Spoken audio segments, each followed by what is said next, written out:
Frédéric Valletoux, je voudrais qu'on parle du personnel. Vous parliez des soignants.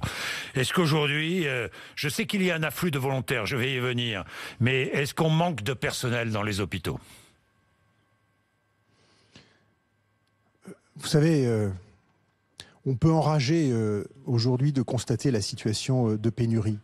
Se dire que dans un pays comme la France, on peut mettre potentiellement en danger, c'est pas le cas aujourd'hui dans la plupart des établissements de santé, mais les réserves s'amenuisent.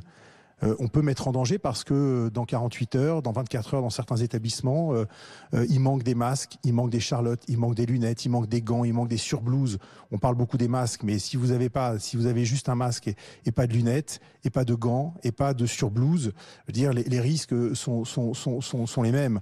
Et donc, c'est se dire qu'il manque autant d'éléments de protection, c'est effectivement, lorsqu'il va falloir relire les choses, se dire qu'on a failli quelque part et que dans un pays comme le nôtre, qui consacre plus de 220 milliards d'euros à ses dépenses de santé, ne pas être capable de constituer des stocks qui soient nécessaires le moment venu, surtout que ce ne sont pas des stocks qui se périment en quelques semaines, effectivement ça semble aberrant. Donc oui, je veux donner un grand coup de chapeau moi à ces professionnels qui aujourd'hui font face, ils gardent leur colère pour eux, ils sont sur le terrain, ils sont au pied du malade, à les prendre en charge.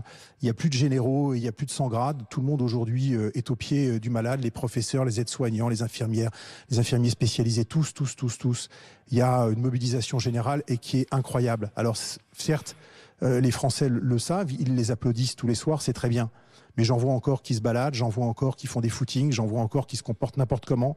Et ça, ils se rendent pas compte à quel point ils mettent en danger la vie des autres et à quel point ils font peser sur ce système soignant la possibilité que l'épidémie, finalement, on n'arrive pas à la contenir, ou en tout cas, si on arrive à la contenir, c'est dans des temps qui seront beaucoup trop longs.